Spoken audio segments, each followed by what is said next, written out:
시간에는 마태복음 강의 58번째 시간입니다. 2004년도에 시작을 했는데 2005년도에 못 끝나고 2006년까지 됐는데 곧 끝날 것 같아요 이제. 자, 마태복음 강의 58번째 시간인데요. 향유 부은 여인과 마지막 만찬 두 번째 시간을 갖도록 하겠습니다.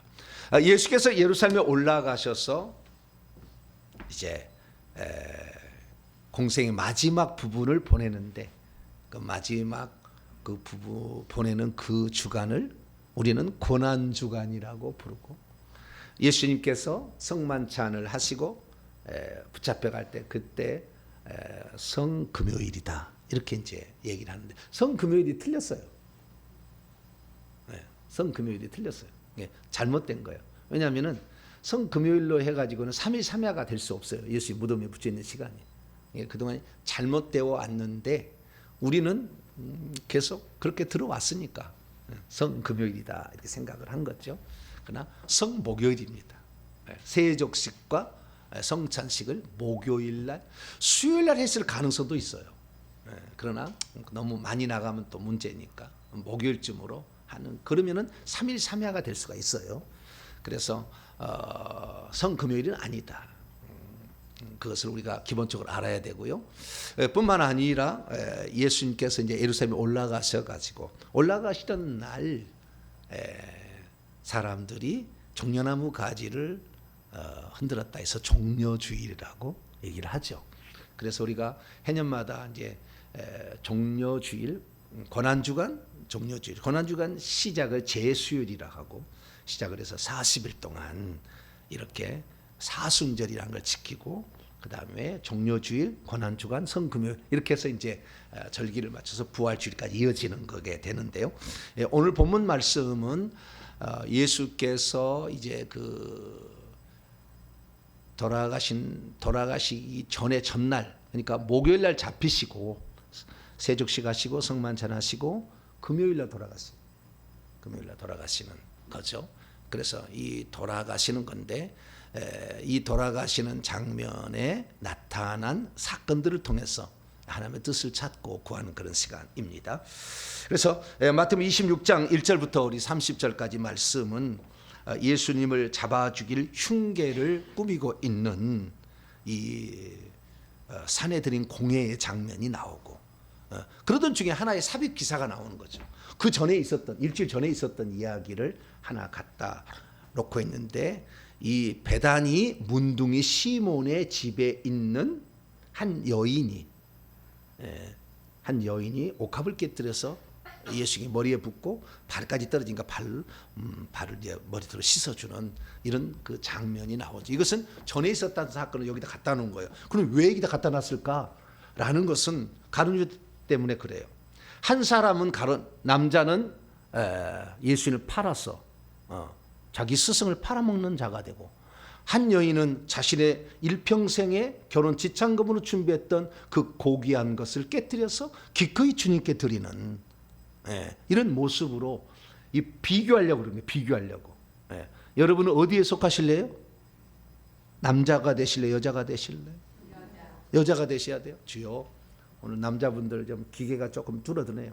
남자 여자가 중요한 게 아니고 예수를 팔 자와 자기 자신의 것으로 주님을 섬기는 자, 이런 차이인데 어쨌든 남자 여자가 됐네요.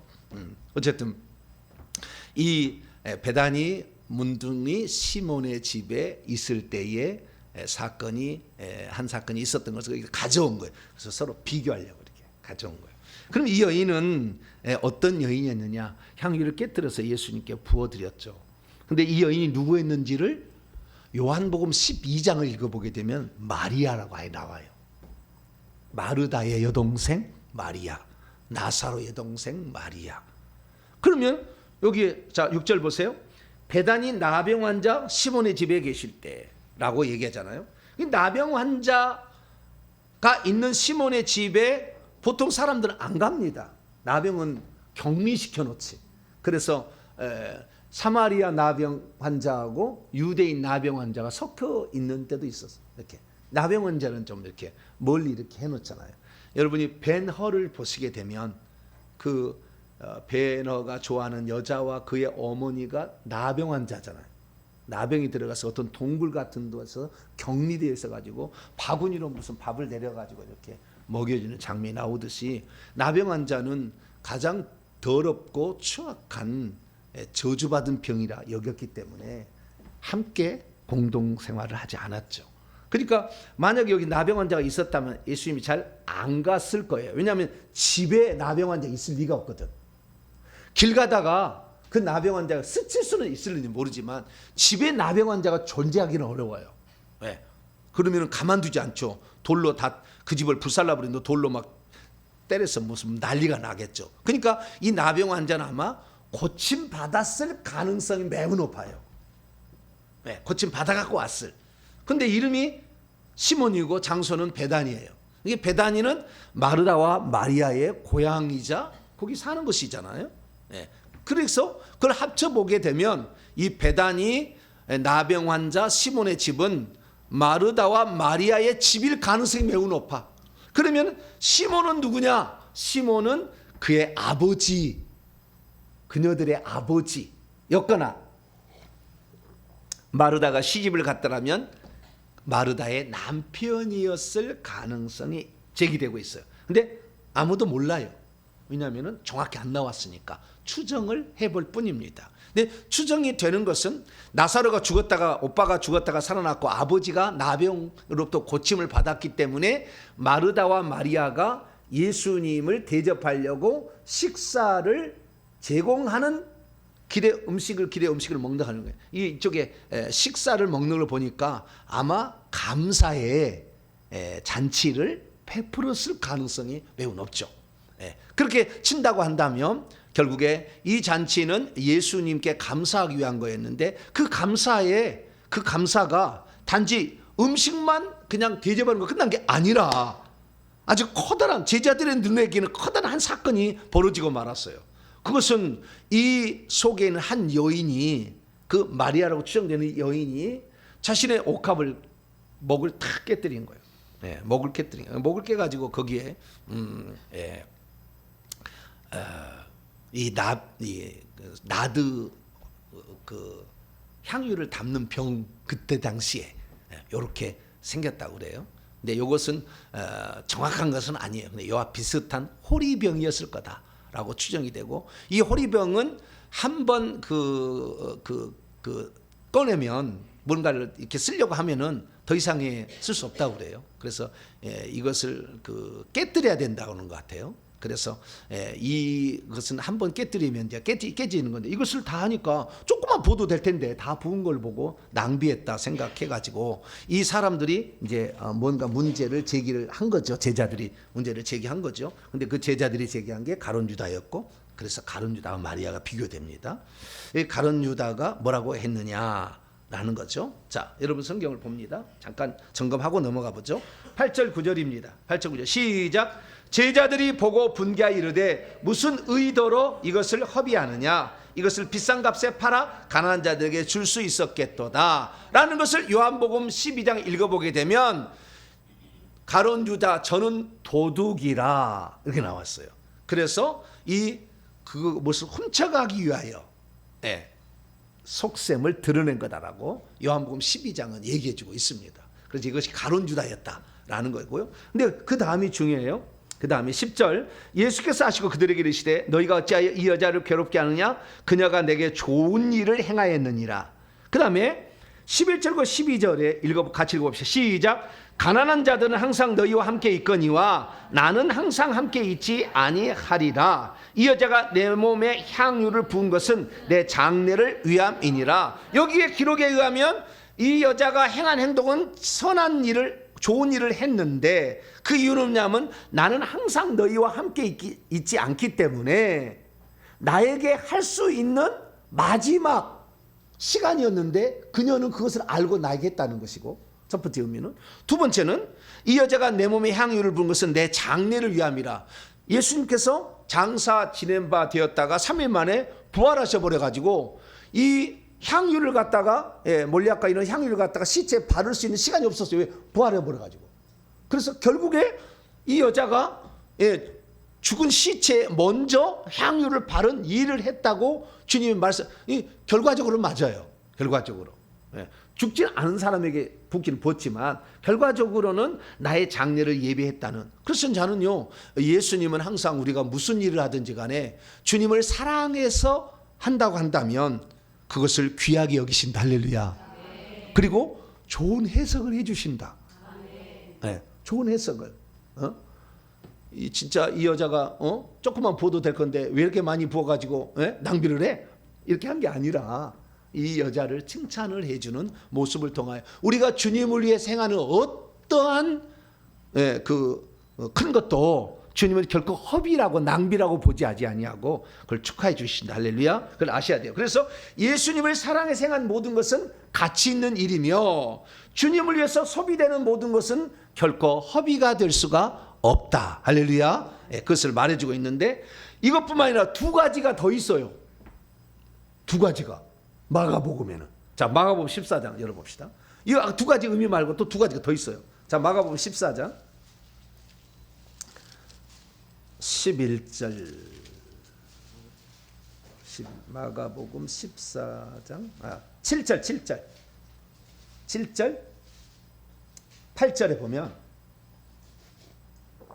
마태복음에는 기록되지 않는 두 가지 의미가 더 있어요. 자, 7절 8절 똑같은 본문인데, 자 7절 8절 읽어봅니다. 시작. 가난한 자들은 항상 너희와 함께 있으니 아무 때라도 원하는 대로 도울 수 있거니와 나는 너희와 항상 함께 있지 아니하리라. 첫 번째는 가난한 자 항상 너희와 함께 있거니와 나는 너희와 함께 있지 않는다고 마태복음 얘기하고 있는데 중간에 뭐가 한 마디 더 들어간 거예요. 뭐가 더 들어갔냐면은 아무 때라도 원하는 대로 도울 수 있거니와 라는 말이 여기에 들어가지 않습니까?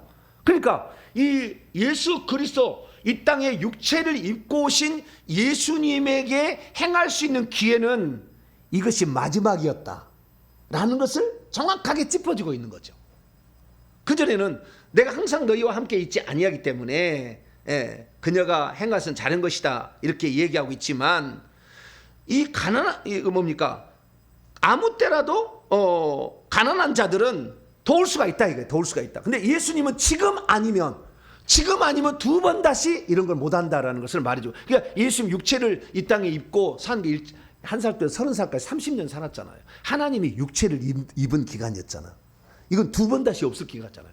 근데 두 번 다시 없을 때에 마지막 그 순간에 이 여인은 그것을 포착해서 예수님에서 어떤 일을 행한 거죠. 그래서 예수님이 기쁘다 그 말이에요.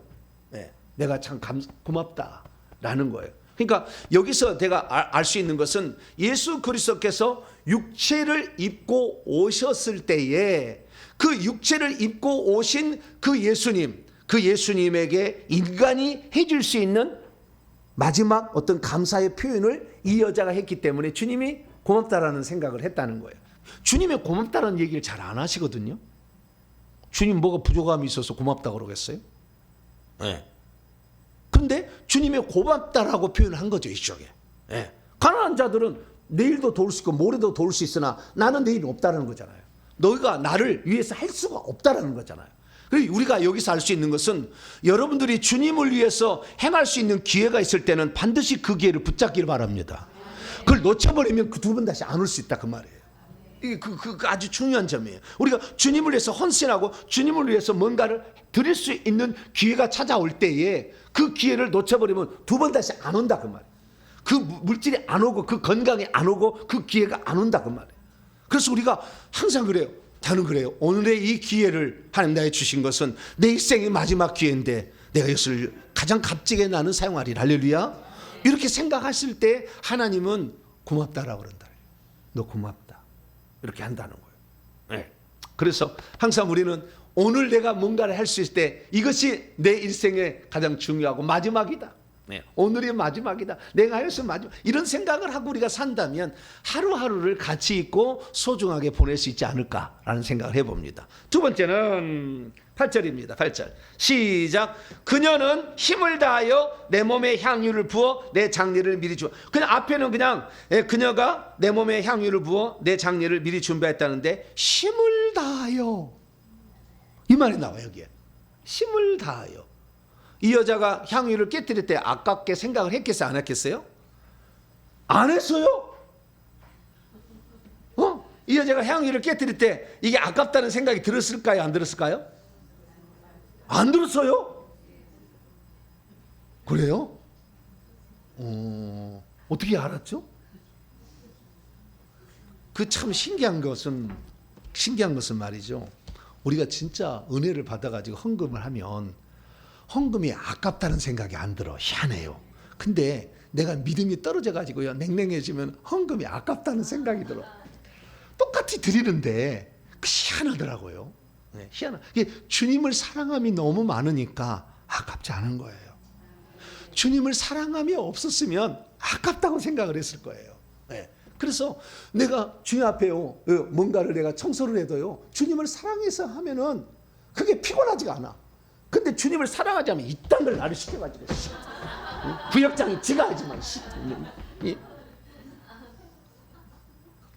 사람이 참 이상하더라고. 저도 이렇게 살아보게 되면은요, 여러분, 그래서 성령 충만과 은혜가 있기를 축원합니다. 은혜를 받아야 돼. 그래야 또 어차피 할 건데 청소 안 할 거요? 식당 봉사 안 할 거요? 어차피 할 거잖아. 그럼 어차피 할 거면 감사함을 해야 될 거 아니에요.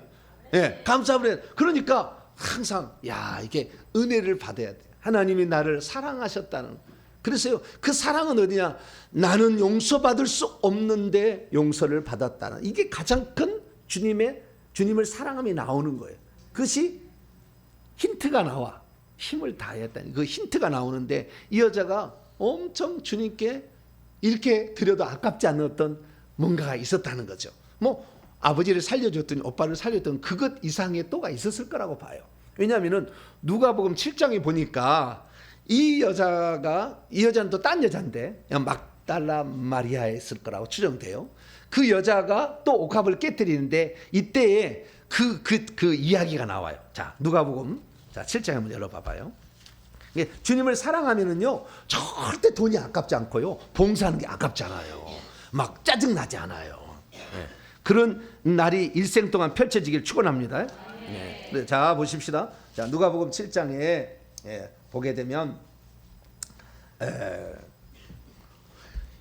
이 40절부터 보세요. 40절부터. 예수께서, 그러니까 그 못마땅해 여기는, 이게 막달라 마리아하고 가서 부은 것 같아요. 7 귀신 나간 그 부은 것 같은데, 이때 바리새인 시몬이 이걸 못마땅해 여겼어요. 그래가지고 그랬을 때 예수님이 이제 하신 얘기를 들어보세요. 예수님도요, 섭섭함이 있더라고 보니까. 섭섭함이. 자, 보세요. 40절. 예수께서 대답하여 이르시되, 근데 저 죄인을 왜 와가지고 향유를 붓게 만드냐고 막 싫어한 거예요. 나는 의인인데 네 은혜 집에 들어와서 막 그렇게 하는 것을 나쁘다 이거 생각한 거죠. 40절. 예수께 대답하여 이르시되, 시몬아, 내가 내게 이를 말이 있다. 그가 이르되, 선생님 말씀하소서. 이르시되, 빚주는 사람에게 빚진 자가 둘이 있어 하나는 500데나리온을 졌고 하나는 50데나리온을 졌는데 갚을 것이 없으므로 둘 다 탕감을 받았다. 둘 중에 누가 더 그를 더 사랑하겠느냐? 시몬이 대답이르되, 내 생각에는 많이 탕감받는 자가 더 사랑할 것 같습니다. 이르시되, 네 말이 옳다. 그 여자를 돌아보시며 시몬에게 이르시되, 이 여자를 보느냐? 내가 내 집에 들어올 때 너는 내게 발 씻을 물도 주지 아니하였으되 이 여자는 눈물로 내 발을 적시고 그의 머리털로 닦았으며, 너는 내게 입맞추지 아니했을 때 그녀는 내게 들어올 때부터 내 발에 입맞추기를 그치지 아니하였으며, 너는 내 머리에 감람유도 붓지 아니하였을 때 그녀는 향유를 내 발에 부었느니라. 그러니까요, 이 바리새인은 은혜가 없는 것이고 저 여자는 은혜를 엄청 많이 받은 거예요. 그러니까 은혜를 받은 사람은 남의 발에 이 입을 맞추는 것이 부끄럽지 않을 정도야. 얼마나 부끄러운 이야기예요. 근데 그 부끄럽지 않아. 나는 당신의 입을 맞춰도, 당신의 발에 입을 맞춰도 나는 당신에게 감사할 따름입니다. 나를 만나주시고 나에게 행한 일이 너무 귀하기 때문에.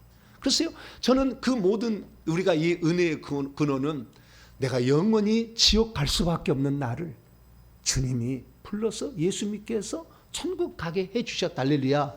이 사실이 가장 깊이 들어야 된다고 봐요. 네. 어제도 저희 어머니 천국에 있는 것을 만났어요. 천국에. 어디서 천국에 있는 걸 만났어요. 우리 어머니가 천국에 있더라. 예, 내 사랑하는 아들아, 예? 내가 너를 얼마나 기도하고 있는 줄 아느냐. 내가 기도했었다. 죽기 전에 기도를 이렇게 많이 기도를 했는데, 예, 네가 이 엄청난 이 일을 감당하는데 천군 전사 많이 보내서 너를 도우라고 내가 주님께 부탁을 했다. 예? 너는 잘할 것이다. 그러면서 저를 우리 어머니가 얘기를 하시더라고요. 그래서 이 우리 어머니가 사실 내가 봤을 때는 정말 저분이 믿음이 있을까라고 생각할 정도로 그렇게 불신앙이 그냥 완전한 우상숭배, 우리 어머니처럼 우상숭배를 많이 한 사람은 없을 거야 아마. 선앙장에서 비는 것부터 시작해가지고 오만 잡던 것을 다 했고요. 지극정성으로 운주사까지 가서 세계 최고의 민생들 불교라는 운주사 가서 나까지 다 나갔어. 그래서 거기 빌고 그런 엄청난 걸 했는데 우리 어머니가 결국에 마지막에 이렇게 가서 가지고 천국에 있다는 걸 봤을 때 너무 나는 감격스러워요. 그래서 내가 지금 현재 목사로서 내 이 길을 가고 있지만 나는 과연 새 예루살렘 성에 내가 들어갈 때 죽을 때 들어갈 수 있을까? 내가 지금은 하나님 앞에 아름답게 쓰임 받다 온다면 내가 타락해서 마지막에 돈의 노예가 되고 명예의 노예가 되고 여자의 노예가 되어서 타락함으로 말미암아 그 자리에 참석할 수 없을 수도 있지 않겠는가 생각이 들어요. 참 부럽더라고 우리 어머니가. 네? 우리 어머니가 부러워.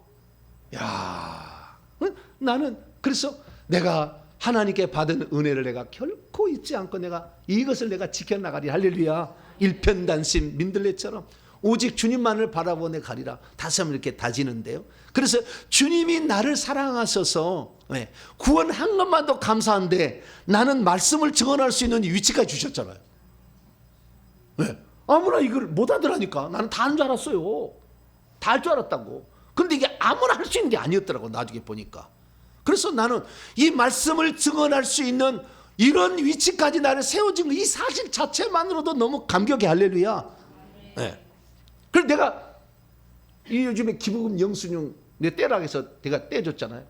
나보다 높이 한 사람도 없어. 헌금. 다 떼어줬지만 내가 자랑이 아니고 너무 나는 감사하니까. 너무 감사하니까. 어떻게 내가 주님의 은혜를 표현할까? 주님께 내가 받은 은혜를 표현할까? 생각을 하는 거예요. 내가 정말 이 고등학교 때 2학년 때 예수를 믿어가지고 주님이 나를 사랑해서 나를 죽었는데 그 죽으신 사랑이 너무 크게 다가온 거예요. 왜 나를 사랑하셨냐고. 나는 너무나 외로움이 많이 탔기 때문에 그랬는데 왜 나를 사랑하셨냐. 왜 나를 사랑하나. 그 노래를 부르면 얼마나 눈물을 많이 흘렸는지 몰라요. 그래가지고 어느 날 그 하나님이 살아계시다는 것을 눈으로 목격하게 돼요. 그것이 제가 첫 번째 내 스승으로 섬겼던 이상관 목사님이라고 생명의 성령의 법세미나 유튜브 치시면 확 나와요. 그분이 제 1호 제 스승이에요. 근데 그분을 제가 만나서 거기에서 은혜를 받았어요. 은혜를 받았는데 그 은혜를 받고 나니까요 드리고 싶더라고요. 드리고 싶어. 뭔가를 드리고 싶은데 드릴 것이 없어. 차비가 없어가지고 밥을 못 먹고 그런 상황인데 드릴 게 하나도 없는 거예요. 근데 주님의 사랑은 너무나 큰 거예요. 주님의 사랑은 너무 큰데 드릴 건 없는 거예요. 그래가지고 제가 빈 봉투에다가 제 몸을 드립니다 써냈어요. 그때 빈 봉투에 제 몸을 드립니다. 이렇게. 그리고 주님, 제가 이 빈 봉투에 후회하지 않는 헌금을 내가 드릴 날이 올 겁니다. 주님 앞에 내가. 주님은 나를 사랑하니까. 내가 그때 그게 35년이 지난 시점에 잊어버리지 않았다. 지금도 잊어버리지 않고 제가 그렇게 생각하고 있어요. 주님이 나를 사랑하는 그 사랑을 갖고 있으면 귀한 걸 아무리 귀한 걸 드려도 그것이 아깝지 않더라. 할렐루야. 아깝지 않다는 거야. 아깝지 않다. 그래서 내가 일평생에 주님 앞에 정말 내가 주님이 나를 사랑해서 나를 구원하신 이 사실 하나만으로도 내가 그 은혜를 갖고 살아야 되겠다. 이렇게 생각하며 살고 있어요. 그러다 보니까 사람들이 나의 진실을 알아주더라고. 할렐루야. 예전에는 제가요 아무리 큰 소리를 쳐도 사람들이 안 들어줘요. 근데 지금은 들어주는 사람이 많아. 막 나는 들어주기만 해도 너무 감사해 죽겠어. 왜? 옛날에는 이렇게 제가 옛날에 안 했겠어요? 네? 저 열정 아닙니까? 할렐루야. 네? 제가 얼마나 열정적으로 했겠어요. 그런데도 안 들어주더라고. 네, 안 들어줘. 근데 지금은 들어주는 사람이 많아. 1년에 한 번 어쩌다가 사역받으러 왔는데 목사님이 몇 년 전부터 목사님 설교 끊이지 않고 나 듣고 있습니다. 목사님 일평생에 나는 목사님께 감사합니다. 나한테 얘기해줘. 그래서 이렇게 말씀을 듣는 게 이게 다 뭐는 거냐. 예전에 열정이 있었으나 이놈의 귀신들이 바글바글 있을 때는 안 들어주더라고. 근데 이 귀신들이 다 나가버리니까 이 귀신들이 나가보니까 순수하고 깨끗함을 사람들이 알아차린 것 같아요. 그래서 야 회개 하나 나는 한 것밖에 없는데 그 차이밖에 없어요. 회개 그전은 나 열정적이었어요. 네, 옛날 설교 들어보세요. 열정적이었다고. 그때는 더 젊었어요. 할렐루야. 젊었어요. 더 총각 같아. 마음이 뭐 총각 같아요. 그런데 지금 와서 이렇게 보면 그때는 지금이나 열정은 같은데 그때는 회개하지 않아서 악한 영이 너무 많이 있었기 때문에 하나님께서도 쓰실 수가 없었어요. 그런데 이제는 회개를 해서 말씀을 하니까 그 말씀을 듣는 사람들이 나의 영혼의 미래를 저렇게 열정적으로 가르쳐주고 염려해주고 그 사역을 위해서 시골이다 동탄 명성교 교인 아니어도 마다하지 아니하고 나까지 이 많은 시간을 들여서 사역을 해줍니까? 눈물을 펑펑 흘리고 가. 그 사람들 외부의 사람들이. 저는 그래요. 내가 가난해가지고 제가 왜 그러냐면요. 제가 이 신대원을 졸업해가지고 원서를 어디 들어갈 교회를 이제 들어가야 되잖아요. 부목사로 들어가야 되잖아요. 전전사로. 그래서 제가 부목사 전임대사 들어가려고 이 이력서를 갖다 내면은 처음부터 빠꾸야. 두 가지 이유 때문에. 첫째, 너의 부모가 아무것도 아니다. 이걸. 왜? 저희 부모가 장로냐? 아닙니다. 목사냐? 아닙니다. 뭐냐? 일자무식입니다. 할 말이 없어. 두 번째는 어디 출신이냐 물어보더라고. 어디 출신이다. 안 된다더라고. 그래서 내가요 모든 내가 지역을 탑한 거예요. 어떤 지역도 나는 내가 태어난 지역도 중요하지 않아요. 어느 동네 태어나도 경상도, 전라도, 충청도, 경기 절대 제주도, 함경도 절대 가리지 않아. 조선족 와도 나는 한 번도 나는 그 사람에 대해서 얕잡아 보거나 그렇게 하지 않아요. 모든 사람은 동일하다. 주 앞에서 다 동일하다. 할렐루야. 왜 판단을 내리냐고. 지금 네가 주님을 얼마나 사랑하는 그것이 중요한 것이지. 너 출신이 어디냐, 네 부모가 어디냐, 이게 중요하지 않다. 저는 그래서 새겼어요. 그래서 누구든지 주님 사랑하고 주님을 위해 선신하면 당신이 최고다. 나는 그렇게 생각합니다. 당신이 뭐 3대 믿어서 당신이 누가 뭘 해서 헌금을 많이 쓰는 게 아니라 헌금을 할 수 없어도 그 눈물로 기도해 주는 그 기도가 귀중한 거지. 내가 헌금을 안 하고 싶어 안 한 건가? 하고 싶어도 못 한 거잖아. 하고 싶어도. 그래서 내가 18살, 25살 때 이걸 올릴 때 주님 내가 드릴 것이 없어. 드릴 것이. 내 몸을 나 드립니다. 드립니다. 내가 언젠가는 이 봉투에 부끄럽지 않는 인생을 살겠습니다. 그렇게 한 거예요. 그랬더니 하나님께서 이제는 낼 수도 있고 도울 수도 있는 사람을 되어지게 해주더라고요. 할렐루야. 그래서 정말 우리가 주님께 받은 사랑을 갚으려고 이렇게 마음을 가질 때 하나님은 우리를 보시고 기뻐하신다. 할렐루야. 기억하셔야 돼요. 그래서 이 여인이 주님께 용서를 받은 게 너무 컸어. 그래가지고 그 용서를 받은 게 너무 크니까 어떻게 하면 이 주님께 내가 받은 사랑을 갚을까 막 이렇게 하는, 이것이 나는 인생이고 이것이 신앙생활이다. 내가 받은 은혜를 어떻게 갚을 것인가. 이것이 신앙생활의 가장 중요한 부분이라고 생각하는데 이 여인이 그랬다는 거예요. 그래서 주님이 결론적으로 이렇게 얘기합니다. 자, 47절에서 47절 47절에서 48절까지 말씀을 같이 한번 읽어보죠. 시작. 이러므로 내가 내게 말하노니 그녀의 많은 죄가 사하여졌도다. 이는 그녀의 사랑함이 많음이라. 사함이 받는 일이 적은 자는 적게 사랑하느니라. 이에 여자에게 이르시되 내 죄 사함을 받았느니라 하시니, 이 여자가 이 행위를 통해서 용서가 일어나요. 저는 이런 질문을 받아봐요.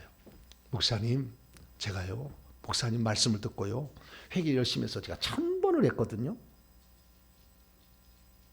근데 내 자식이 아직 아무런 변화가 없어요. 조현증에서 벗어나지 못하고 있어.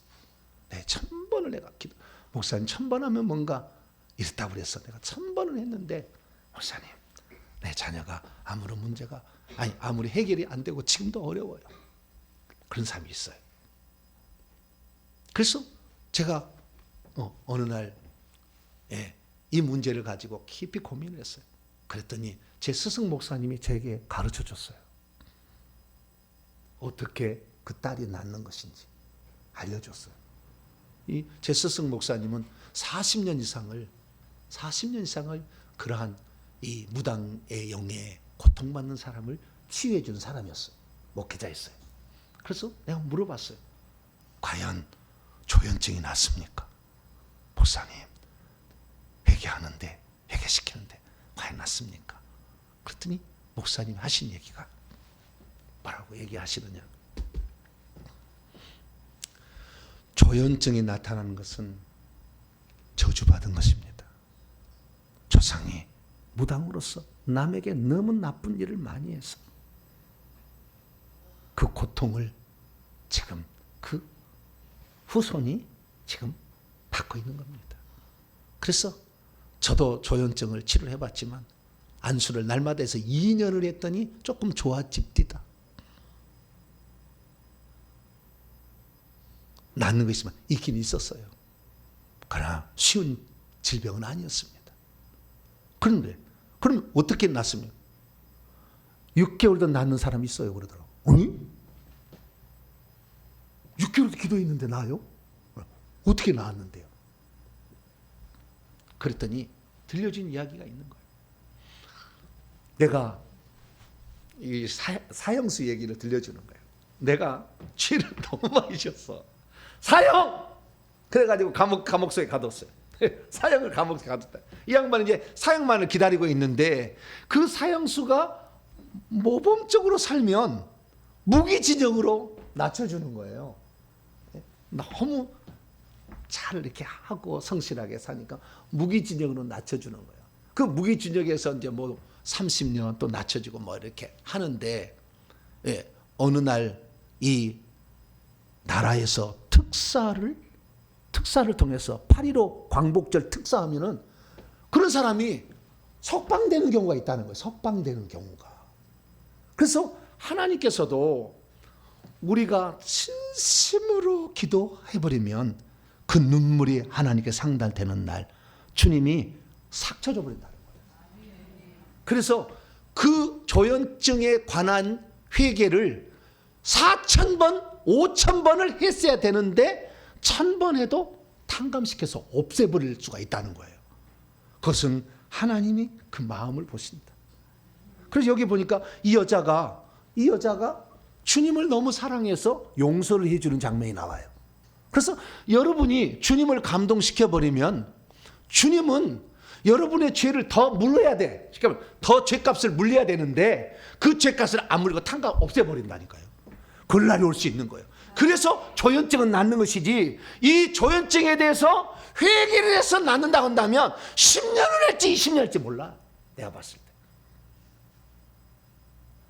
그런데 자녀 스스로는 그 스스로 해결할 수 없잖아요.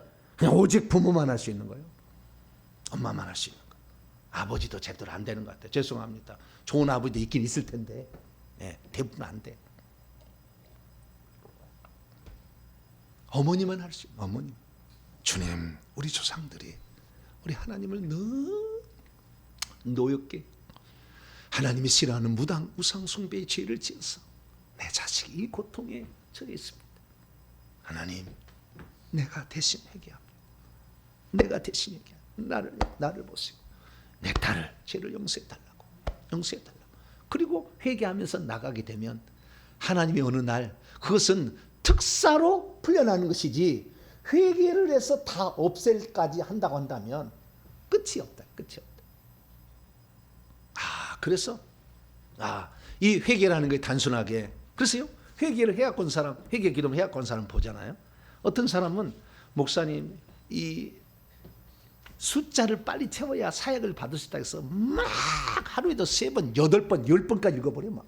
물론 열심은 특심이라 그것이 나쁘다고 할 수는 없어요. 그러나 어떤 사람은 이거 하나하나를 회개하다 보니까 장수가 안 넘어가. 왜? 그 죄가 생각이 나거든. 그래서 그 죄를 놓고 하나님 나 요 죄 지었어요. 요 죄 나 지었어. 나 고사 지내서요. 그때 돼지에다가 10,000원짜리 꼽았어요. 나 이게 한다 그만. 그러니까 이것이 몇 번 많이 못해. 그래도 하나님은 그 진실로 하는 그 기도를 다 듣고 보고 있다니까요. 네. 그래서 설령 좀 늦게 온다 할지라도요. 저한테 사역을 받아 늦게 온다 할지라도 진심으로 하는 사람이 있으면요. 한 번의 사역으로 끝나버려요. 2번 받을 게 없어. 어떤 사람은 1000번을 하고 와도 안 나가고 있어. 안 나간 상태에 있어. 왜? 숫자 채우기 위해서 노력했을 가능성이 조금 보여. 내가 보니까. 다는 그렇다고 볼 수는 없어. 네. 그래서 우리가 주님을 진정 사랑하는 주님이 나의 죄를 용서해 주셨는데 내가 회개치 못한 것으로 말하면 이미 지은 죄로 들어온 영들은 내가 회개를 해야 돼서 주님 이 죄를 눈물로 나 회개합니다. 내가 지었습니다. 우리 어머니 지은 죄 내 대신 회개합니다. 우리 어머니 지은 죄를 얼마나 내가 회개했겠어요. 네. 어머니 잘 모르니까 신앙생활 때 제대로 뭘 할 때니까 얼마나. 네. 그래서 2년 지나가서 우리 어머니한테 어머니 자식이 이렇게 고통받는 모든 것들은 어머니가 우상숭배한 죄 때문이니 어머니도 같이 회개합시다. 회개 2년 차에 가서 말씀을 드렸어요. 그랬더니 우리 어머니가 나는 글자를 잘 모르는데 어떻게 회개를 하겠느냐. 어머니 걱정하지 마세요. 제가요 녹음을 해갖고 왔어요. 제가 녹음으로 이 아들이 녹음을 해갖고 왔으니까 이 아들이 막 녹음을 하는 걸 들어보시고 그리고 이것이 끝나면 추임새로 넣으라. 나와 내 부모와 조상들이 무지가요 죄를 지었습니다. 아멘. 요거 딱 넣어라. 연습을 시켰어요. 그래가지고 그 중간중간마다 아멘 아멘을 하게 되면 어머니는 글자를 별로 모르지만 글자를 모르지만 아멘을 하시는 것을 하나님께서는 인정해 줄 겁니다. 그러니 어머니는 아멘을 잘하시면 됩니다. 알았다. 그렇게만 할 수 있다면 내가 하겠다. 하루도 안 빠지고 매일 새벽에 그걸 틀어가지고 하는데 제가 명절 때 가끔 하면은 새벽 4시면 잠을 못 자. 이놈의 소리 얼마나 크게 들고 그냥 아멘 하고 자빠졌는지 몰라. 자식 도는 날도 쓸데없어. 이건 해야 되는 거니까. 그렇게 열심히 기도를 했더니 어제 천국에 내가 너를 위해서 얼마나 기도했는 줄 아느냐 얘기를 하시더라고요. 그래서 우리가 정말 주님을 사랑하고 정말 주님을 사랑하는 마음으로 행하게 된다고 한다면 세계를 설령 좀 못했어도 탕감이 되는구나. 할렐루야. 특사라는 어떤 조치가 취해진다는 걸 아시고 정말 진심으로 회개하시길 바랍니다. 많은 죄를 너무나 나는 나의 조상은 너무나 많이 죄를 지어가지고 아주 그냥 한 50년을 박사가 버릴 정도로 그냥 죄값을 많이 받아야 된다 할지라도 여러분이 진실로 회개해서 어느 날 주님이 인정해 줄 날이 오면은 싹 쳐버린 날이 오는 거예요.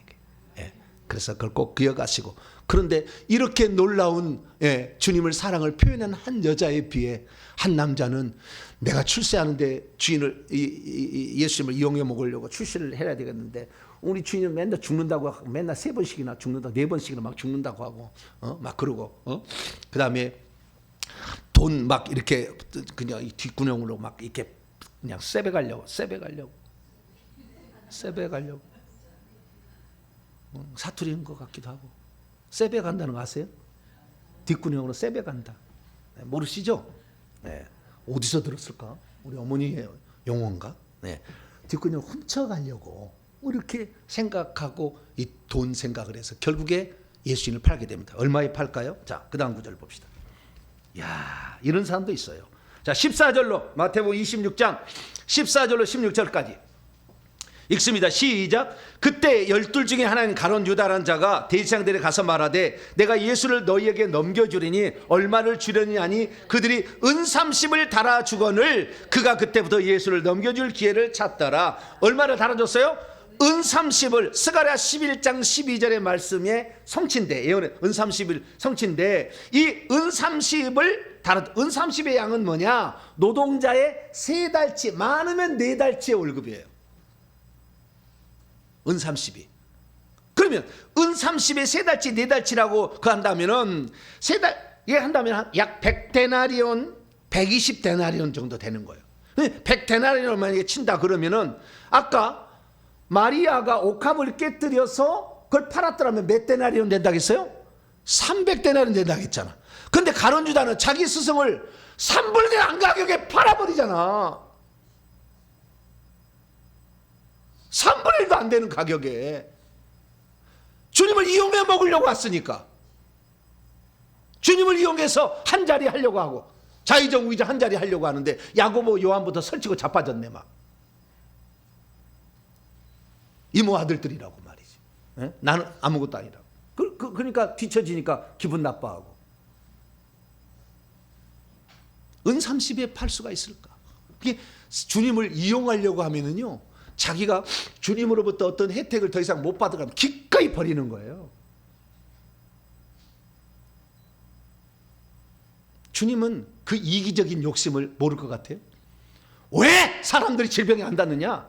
이 사람에 가서 뭘 이용해서 해먹으려다 하다가 안 되니까 또 다른 사람이 절대 안 나! 내가 봤을 때.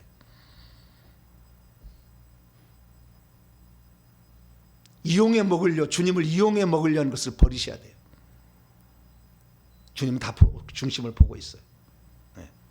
나는 오직 주님밖에 없고 이것이 내 인생의 마지막이고 나는 여기에서 나는 죽을 겁니다. 이거 하다가 내가 설령 내 자식 못 고쳐도 나는 회개하다가 죽을 겁니다.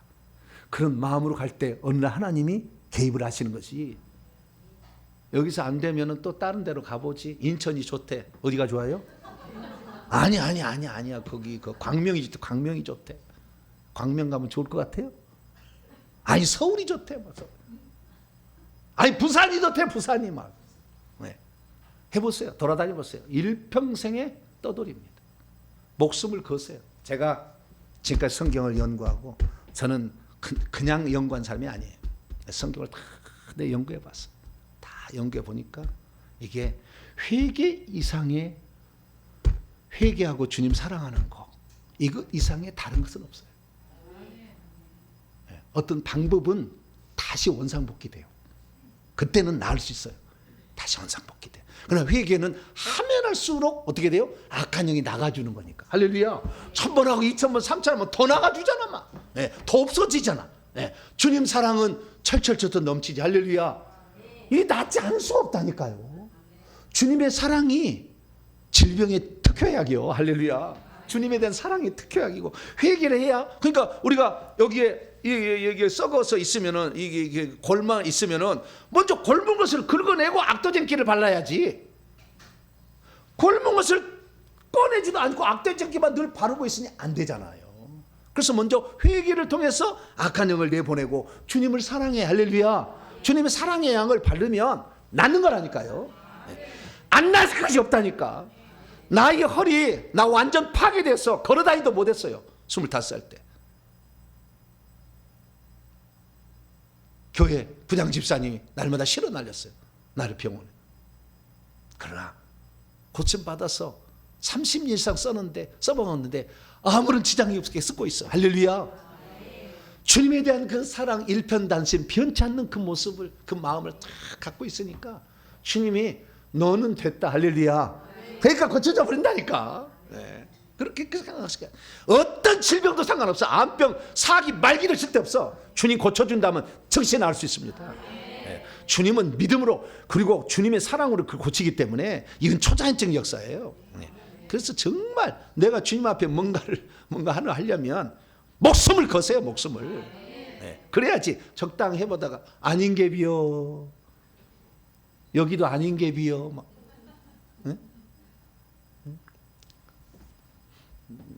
좌우지가 다른 데도 가보세요. 가보셔가지고 한 40년 고생해보세요. 고생해보시고 나중에 내가 그때 그 말을 들었을 때 내가 그 말을 주님의 말씀으로 들었더라면 진즉 내 인생이 펴졌을 텐데 그런 날이 올 거예요.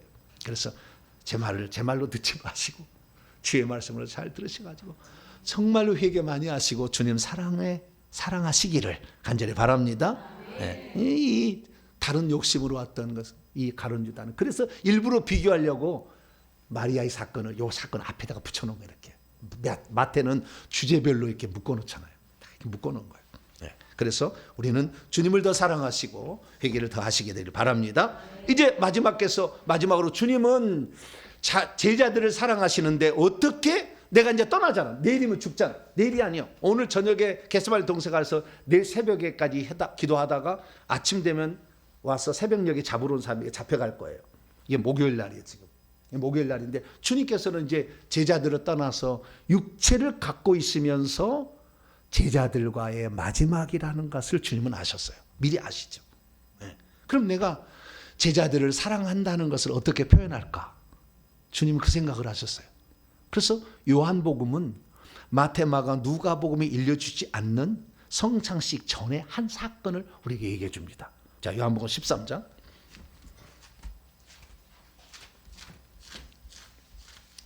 예수님 육신을 입고 있을 때에 내가 제자들에게 사랑한다는 것을 어떻게 표현해 줄까? 네. 자, 13장 1절. 시작. 유월절 전에 예수께서 자기가 세상을 떠나 아버지께로 돌아갈 때가 이른 줄 아시고 세상에 있는 자기의 사람들을 사랑하시되 끝까지 사랑하시니. 그러니까 육체를 입고 있을 때 이들이 결국에 가룟 유다가 사람들을 데리고 와서 나를 잡아가면 다 도망갈 거다 라는 것을 주님은 다 아셨겠죠. 아셨는데 그래도 저들이 내가 그들을 사랑했다는 것을 알고 회개하고 다시 돌아와서 목숨 걸고 복음을 증언할 나를 기대하면서 주님께서 표현한 거예요. 그게 바로 뭐냐? 세숫다에 물을 떠 가지고 오셔서 허리에 수건을 두르시고 제자들의 발을 하나씩 씻겨줬다. 창조주 하나님이 천한 냄새나는 인간 주님을 모른다고 베드로는 3번씩이나 증오하며 부인하고 떠난 그 사람의 돌아오게 하려고 사랑을 베풀어 준다. 여러분들요, 사랑도 받아본 사람이 사랑을 할 줄 안다고 사랑을 많이 해주시길 축원합니다. 여러분 자식을 사랑해 주면은요 자식도 사랑할 수밖에 없어요. 그 사랑은 내리 사랑인 것 같아요. 우리 어머니가 저를 엄청 사랑하셨거든. 네. 우리 어머니가 요양원에 있다가 숨이 끊어졌어요. 그래서 거기에 있는 사람이 죽었다고 연락이 왔어요. 그래서 우리 매형이 장의차를 불렀어요. 그래가지고 가보라 그랬더니 저희 매형이 갔더니 어머니가 움직이더래. 왜 움직였느냐? 셋째가 오고 있다고. 셋째 아들이 오고 있다고. 말은 못해도 움직이더래. 그래 코를 대봤더니 숨을 쉬고 있더래. 죽었다고 했는데. 그래서 장의차 빨리 보내고 안 죽었으니까 오지 말라고 보내고 나를 기다리고 있다. 식구들이 다 기다리고 있어. 저녁에 9시 반 넘어져가지고 가가지고 어머니 저 셋째 왔어요. 그랬더니 눈을 번쩍 뜨고 나를 봐. 오냐 이러더라고. 얼마나 저를 사랑하면 그렇겠어요. 사랑하면니까요. 그 사랑이 있으니까 저도 그 사랑을 받으니까 사랑을 할 수가 있어요. 할렐루야. 영혼을 불쌍히 여기는 사랑하는 마음이 있어야 은사도 쓰는 거지. 그거 무슨 이용해 먹으려고 돈 벌기 위한 수단 쓰면 안 되거든. 사랑하는 마음, 영혼을 사랑하는 마음이 있어야 돼. 예수님은 그 제자들이 배반할 줄 아시면서도 제자들을 사랑하시되 끝까지 어떻게 저들을 사랑한다는 것을 알려줄까? 그래서 그들의 냄새나는 발을 씻겨 주시고 그 다음에 성찬식을 해서 나의 모든 것을 생명까지 너에게 주마. 나는 너를 섬기러 온 자일 뿐만 아니라 내 생명까지 내주러 왔다. 이것이 성찬식이에요. 근데 그 성찬식은 유월절을 대체한 거예요. 왜냐하면 예수님이 내일 유월절 양으로 죽어야 되는 거니까 유월절 식사를 하루 앞당겨서 유월절을 해요. 그래서 나는요, 누가복음에 기록됐던 이 성만찬의 사건을 저는 가슴 깊이 절절히 느껴요. 자, 누가복음 22장.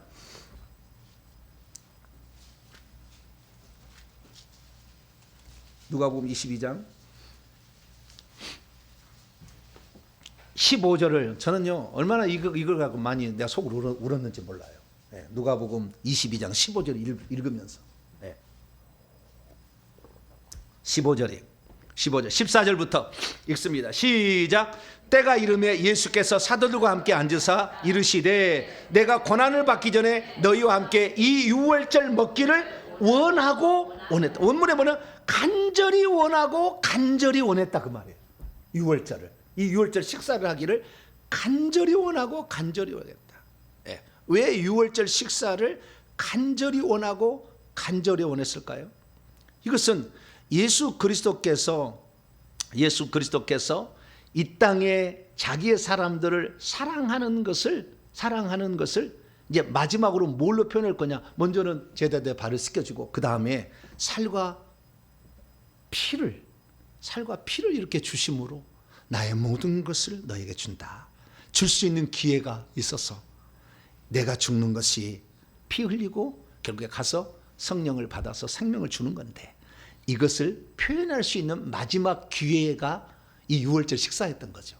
그래서 유월절 식사 때 예수님이 이 땅에, 하나님이 이 땅에 왜 인간을 사랑하러 오셨는지를 표현할 수 있는 마지막 순간이니까 이 유월절 먹기를 원하고 원했다는. 그래서 예수님께서는 이 제자들이 시켜서 유월절을 준비케 해요. 자, 준비케.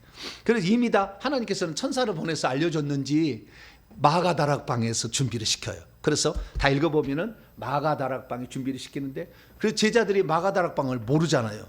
그 사람이 어느 집에서 해야 될지 모르잖아요.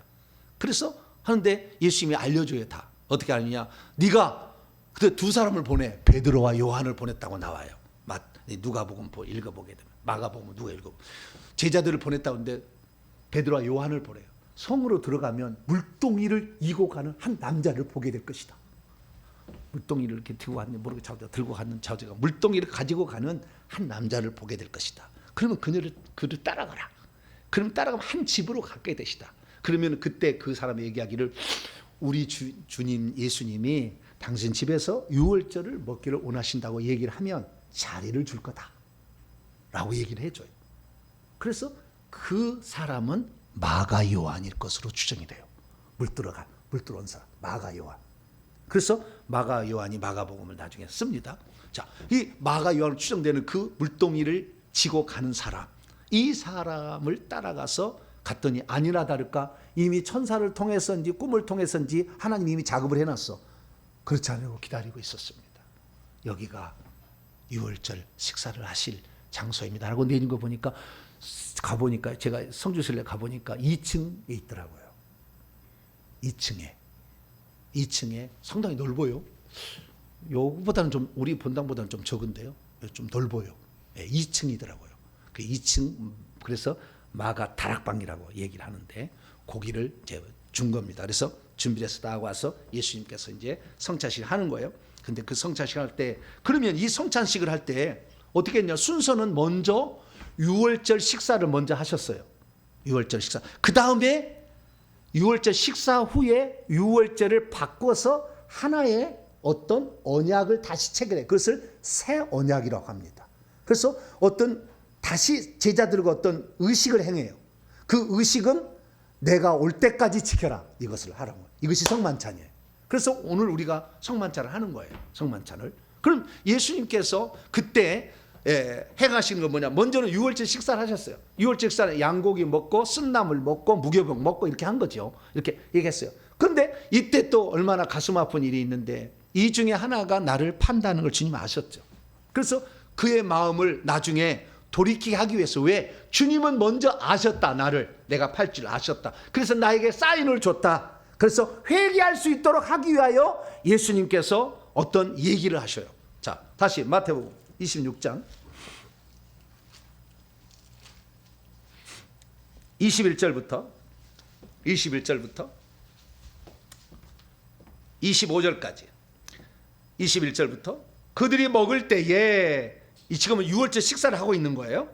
내가 진실은 너희에게 이르노니 너희 중에 한 사람이 나를 팔리라 하시니 그들이 몹시 근심하여 각각 여짜오되 주여 설마 나는 아니지요. 이게 설마란 메티라는 부사가 들어가면은 자기를 포함할 때 하는 얘기예요. 자기를 포함할 때 설마 나는 아니죠. 내가 그거 아닙니까? 이렇게 말하는 거예요. 그러니까 이 설마 나는 아니야. 나는 아니라고 배제한 게 아니라 나도 포함될 수 있는 게 아니겠습니까? 라는 그런 의미예요. 그래서 설마 나는 아니지요. 그렇게 질문을 던졌어요. 그랬더니 예수님이 이르시되 나와 함께 그릇에 손을 넣는 그가 나를 팔리라. 인자는 자기에 대하여 기록된 대로 가고냐. 인자를 파는 그 사람에게는 화가 있어. 그러니까요. 모든 것에는요. 우리가 죄를 짓게 되면 그 벌이 화가 온 거예요. 내가 못 받으면 내 자식이라도 받아. 3, 4대까지. 반드시 심는 대로 받게 돼 있어요. 그 행한 대로 갚아주는 거. 이것을 행한 자에게 행하지 않았더라면 차라리 나았는데 행해서 화가 온다는 거잖아요. 이건 예수님 말씀하신 거예요. 그래서 내가 지금 고통받는 모든 것은 내가 죄를 지었지 않았다면 내 조상들이 지은 죄값으로 악한 영들이 역사하고 있는 거죠. 그래도 감사한 것은 내가 대신 회개하면 그 영들을 떠나보낼 수 있다는 거. 할렐루야. 얼마나 감사해요.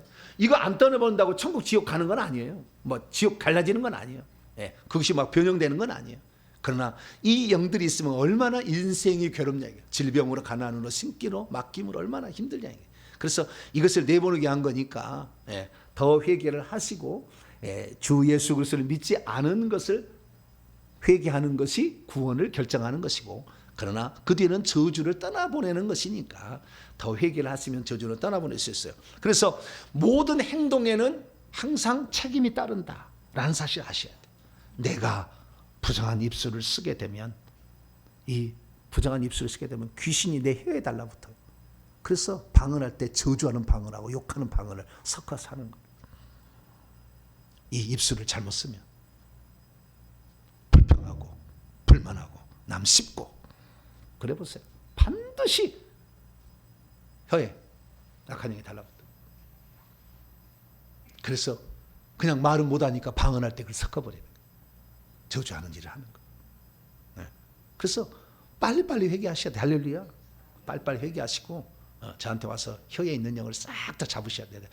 그냥 그냥 진익에서 내가 뽑아줄 테니까 싹 뽑아줄 테니까 깨끗 하나도 안 아플 날이에요. 처음 받는 사람은 거의 뭐 덜덜덜 떨어요. 그 정도로 아파요. 엄청 아파요. 근데 나중에는요 하나도 안 아파요. 없으면 안 아파. 희한해. 성령의 역사예요. 그래서 모든 행실에는 책임이 따른다라는 거죠. 그래서 주님의 안타까운 마음은 차라리 그가 태어나지 않았더라면 더 좋았을 것이라는 안타까움을 표현해 줍니다. 그때 25절 예수를 파는 유다가 또 대답을 이르되 라삐여 나는 아니지요. 두 번을 다시 얘기를 합니다. 대답하시되 네가 말하였다. 그러면 아니다는 말이에요. 기다는 말이에요. 말은 아니지요라는 것인데 나있지 않을까요? 라는 말이잖아요. 겉으로는 얘기를 들을 때 나는 아니죠. 네가 말했다. 그러면 아닌가 봐. 그렇게 흘려들을 수 있지만 사실은 자기는 알죠. 그것을. 그렇게 되는 거예요. 그래서 이 요한복음은 다른 이 장면을 더 세밀하게 우리에게 들려주고 있어요. 내가 떡을 초에다 찍어서 주는 자가 나를 팔리라. 더 세밀하게 얘기해줘요. 그래서 초에다 찍어서 가룟 유다에게 줘요. 그리고 네가 할 일을 하라. 그랬더니 초를 가져다 찍을 때 저분인가? 그랬더니 네가 할 일을 하라. 이 얘기를 들을 때 예수님이 가룟 유다에게 지시한 사항이 있구나. 가난한 자에게 뭐 돈을 구제하거나 이런 식으로 생각해 버렸어. 사람들이. 가룟 유다는 알았죠. 그것을. 그래서 이 옥합을 깨뜨린 여인과 가룟 유다를 아주 이렇게 비교를 쫙 너는 어떤 사람이 될 거냐? 주님 우리 묻는 거죠. 너는 어떤 사람이 될 거냐? 왜 그러면 알려줬을까? 주님은 미리 알고 있어서 나에게 경고를 하셨구나. 그래서 죄를 짓고 나서도 자살하지 말고 회개하라고. 주님 먼저 아셨구나. 그래서 나에게 이렇게 경고하셨구나, 사실하고 회개하라고 미리 알려준 거예요. 네. 그러나 가룟 유다는 자기가 지은 죄를 자기가 담당하려고 해버렸어요. 왜? 그 속에 사단이 들어가 버렸어. 그래요. 사단은 요한복음 10장 10절에 도둑은 도둑질하고 죽이고 멸망시키는 것 뿐이죠. 그래서 똑같이 부정한 걸로 이 베드로는 주님을 모른다고 부인하여 또 아주 잔인하게 막 부인하고 막 이렇게 했는데도, 3번이나 했는데도 베드로는 회개해서 살아나지만 가룟 유다는 사단이 그 속에 들어가 버리니까 결국에 이걸 이기지 못하는 것 같아요. 그래서 우리가 우리 자녀들이 멸망하지 않도록 기도를 많이 해야 돼요. 사단이 붙들고 있는 걸 주님 꺼내주세요. 기도를 많이 해야 돼요. 그래서 이 사단이 역사하지 않도록. 근데 어쨌든 가룟 유다는 우리가 지은 죄를 주님이 오셔서 대신 죽으려고 했다는 것을 인정하지 못하고 자기가 스스로 자기 죄값을 담당하려 해서 영원한 형벌의 지옥에 있어요. 처참해. 가룟 유다 지옥에 가서 보면 처참해. 너무나 처참. 그래서 우리가 아무리 여러분 죄를 많이 지었어도 회개하시면 다 용서해 줍니다. 할렐루야. 그걸 믿으셔야 돼요. 어떠한 죄를 지어도 주님은 우리의 죄를 용서해 주신다 생각하시고 주님께 나가야 돼요. 이게 회개를 했으나, 아니 죄를 지었으나 회개를 안 하는 것은 가룟 유다고, 죄를 지었으나 회개한 사람은 베드로예요. 한 사람은 위대한 사도로 쓰임 받고 한 사람은 영원한 지옥의 형벌로 간 거예요. 똑같이 죄를 지었어도. 근데 여러분들은 죄를 지었어도 회개하는 쪽에 속하기를 축원합니다. 자, 다시 마태복음 26장, 그리고 26절부터 30절 29절까지는 이제 성만찬을 다시 만들었어요. 어떤 규정을 세우는 거예요. 그래서 성만찬 의식을 제정한 것입니다. 그러니까 6월절에서 이제 6월절은 끝났다. 왜? 내가 내일 6월절 양으로 죽으면 이 모형이 실체가 되어서 이제 완성이 되니까 더 이상 안 해도 된다. 그래서 하나님 나라에서 다시 이 포도주를 마실 때까지 더 이상 이 6월절 안 지켜도 된다. 내가 죽은 것을 너희들이 대신 포도주와 떡으로 대신하라 라고 얘기를 한 거죠. 그래서 예수님께서 6월절 의식을 제정을 하셨는데, 이 6월절 의식은 네 가지 약속에 대한 성취예요. 4가지 약속. 첫째, 대제사장의 직무로서 떡과 포도주를 공급한다는 것에 대한 성취예요. 이것이 창세기 14장 18절에 20절이에요. 대제사장의 직무로서 이기는 자에게 떡과 포도주를 주는 멜기세덱에 하시는 일을 하는 것에 대한 성취예요. 성취.